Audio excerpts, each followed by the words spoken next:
The call came while I was serving soup at St. Mary's Shelter. My father never contacts me during volunteer hours unless it's an emergency, so when I saw his name flash across my phone screen, my stomach dropped. My name is Clara, and looking back now, I realized that call was the moment everything started to unravel. Clara, we need to talk. My father's voice was uncharacteristically tense. Something's happened with the company. Come to the house as soon as you can. I glanced at the line of hungry faces waiting for their meals. Dad, I'm in the middle of. Now, Clara. Please. The urgency in his voice made my hands shake as I untied my apron. I'd never heard him sound so defeated. Margaret, the shelter coordinator, must have noticed my distress because she immediately took over my station. Family emergency, I managed to whisper. She just nodded and squeezed my arm. The drive to my parents' estate felt surreal. I kept thinking about Ethan, my husband of 2 years, and how I'd have to cancel our dinner plans. He'd been pushing for us to move into a bigger house, talking about investment opportunities and our future. I'd been resistant, preferring our modest lifestyle, but now my father's words echoed in my head. Something's happened with the company.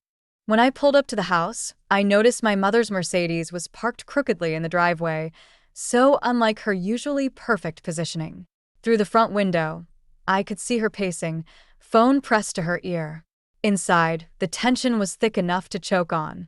My father sat in his leather chair, looking older than I'd ever seen him.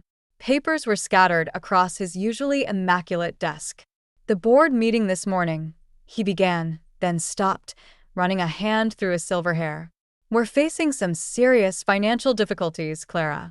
Very serious. My mother's voice carried from the other room. What do you mean our credit cards are declined? Do you know who we are? I sank into the chair across from my father's desk, my mind racing to Ethan, to his dreams of expansion, to his family's not-so-subtle hints about helping them financially. Everything was about to change, and somehow I knew this was just the beginning. My father leaned forward, his eyes holding mine. There's something else you need to know. I didn't tell Ethan about my father's financial troubles right away. Something in my gut told me to wait, to watch. That instinct paid off the very next evening when I came home early from the shelter and heard his voice coming from our home office. Mom, you don't understand. This could change everything, Ethan was saying, his voice low but excited. Clara's family has connections. Once this rough patch is over, I could finally start my own firm. I froze in the hallway, my hands still on my coat buttons. But what if they don't recover? Lorraine's voice crackled through the speakerphone. Your father and I were counting on that vacation house you promised. Trust me, the Jennings always land on their feet. Besides, Clara's too soft-hearted to let anything happen to us. Remember that time she paid for your dental work? My chest tightened. I'd offered to help with Lorraine's dental bills because she was in pain, not because I was soft-hearted. The way they discussed it now made me feel like a bank account with legs. Speaking of Clara, Ethan continued, she's been pushing back on the house hunting. Says we should be grateful for what we have. He laughed, but it wasn't the warm sound I fell in love with. Can you believe that? Living in that tiny starter home when her family has 3 properties. You need to be firm with her, honey. A man in your position. I'd heard enough. I let my keys drop loudly onto the entry table. The phone call ended abruptly. Ethan emerged from the office, all smiles and charm. Hey, beautiful. You're home early. I looked at him, really looked at him, and wondered how I'd missed the calculation behind his eyes all this time. I was thinking about making pasta for dinner, I said instead of confronting him. Your mom and dad should join us. His face lit up, exactly as I knew it would. Great idea. They've been wanting to discuss some investment opportunities with you anyway. Have they? I smiled, thinking of my father's words from earlier. Watch carefully, Clara. People reveal themselves when money's involved. He had no idea how right he was. The folder fell from Ethan's briefcase by accident. He'd rushed out that morning, late for work, leaving papers scattered across our bedroom floor. I wasn't snooping, at least. That's what I told myself as I gathered them up. But then I saw the business plan, complete with projected financials using my family's connections. My hands trembled as I read through page after page. Ethan had mapped out every detail of his dream firm, built entirely on relationships he expected me to provide. There were even notes about approaching my father's board members, the same ones currently dealing with our company's crisis. The front door clicked open. "Clara? You home?" I didn't answer, still staring at a page listing guaranteed investors, all my father's closest business associates. "There you are." Ethan's voice was cheerful until he saw what I was holding. The color drained from his face. "I can explain. When were you planning to tell me?" My voice came out steadier than I felt. "Before or after you approached my father's board? This isn't how I wanted you to find out." He ran his hands through his hair, a gesture I once found endearing. "But think about it, Clara. With my experience and your connections." "My connections?" I stood up, papers clutched to my chest. "My family's company is struggling, and you're plotting to use their contacts for yourself? That's not fair. I've worked hard to get where I am, but without the right opportunities." "Opportunities?" I laughed, but it sounded hollow. "Like marrying me?" His silence told me everything. "The shelter called earlier," I said, watching his face. "They're having a fundraising crisis. I was thinking of donating that money we set aside for the new house." "You can't." He stepped forward, reaching for the papers. "Clara, that's our future. Don't let your bleeding heart." My bleeding heart. I stepped back, suddenly seeing every manipulative comment, every calculated move from the past 2 years. "You mean the same bleeding heart that paid for your mother's dental work? That funded your father's retirement party? That's different. They're family." "No," I said, dropping the papers at his feet. "They're opportunists. And so are you." I walked out of the bedroom, his protests following me down the hall. For the first time since my father's phone call, I felt completely clear about what I needed to do. The text message from Lorraine came at 3 in the morning. "We need to talk about Ethan's future. Breakfast tomorrow?" I stared at my phone in the darkness, thinking about the donation I'd made to the shelter yesterday, money that was supposed to be for their vacation house. My finger hovered over the decline button, but something made me accept. Lorraine chose the most expensive cafe in town. When I arrived, both she and Gerald were waiting, their faces a perfect mask of parental concern. "Clara, sweetheart." Lorraine reached across the table, but I kept my hands in my lap. "We're worried about Ethan. He's been so stressed about providing for everyone." "Everyone?" I raised an eyebrow. Gerald cleared his throat. "Well, with your family situation, he feels responsible for both households now." "Both households," I repeated, watching their faces. "Like the cruise you booked last week?" They exchanged glances. "How did you?" "Your travel agent called our house to confirm the payment details." I took a sip of water.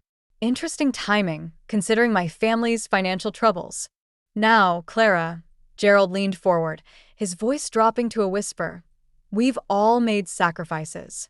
Remember when we helped you and Ethan with your wedding?" I almost laughed. They'd contributed exactly nothing to our wedding, but had taken credit for everything my parents paid for. Speaking of sacrifices, Lorraine pulled out an envelope. "We have some investment opportunities that could help everyone.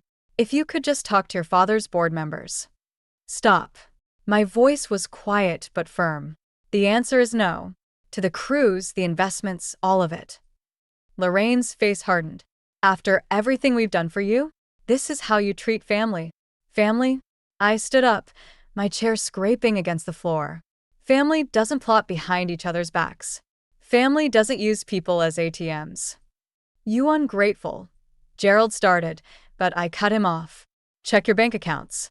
I've canceled all the automatic payments I've been making for you both. It's time you learn to live within your means." As I walked away, I heard Lorraine call out, "Ethan will never forgive you for this." I didn't turn around. Let him try to explain why his parents needed forgiving in the first place. Lorraine's birthday dinner was supposed to be a peace offering. I even bought her favorite champagne, hoping we could move past the breakfast confrontation. But the moment I walked into the restaurant, I knew something was wrong.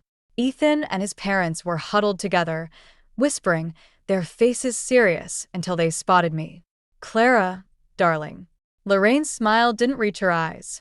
We were just discussing your generous contribution to that shelter of yours.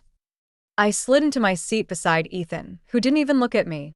The waiter poured champagne, and Gerald raised his glass. To family, he said, emphasizing the word like a weapon. And to those who understand its true value. The champagne turned bitter in my mouth. Speaking of value, Ethan finally spoke, his voice carrying across the quiet restaurant. Maybe we should discuss your priorities, Clara. The shelter got $50,000 yesterday. $50,000 that could have helped your actual family. My hands started shaking under the table. That money was mine, too. Yours? Ethan laughed, but it was an ugly sound. What about our future? What about my parents' retirement? But no, St. Clara needs to save the world while her own family struggles. Ethan, I whispered, aware of other diners turning to watch. This isn't the place. Then when is the place? He stood up, looming over me. When you've given away everything. When my parents have to sell their house because you canceled their support. Lorraine dabbed at her eyes with a napkin. On my birthday, too. After everything we've done for you. I looked around the table, at Ethan's righteous anger, at Gerald's smug satisfaction, at Lorraine's theatrical tears, and something inside me snapped. Everything you've done for me? I stood up slowly. You mean taking advantage of my generosity? Planning to use my family's connections? Treating me like your personal bank?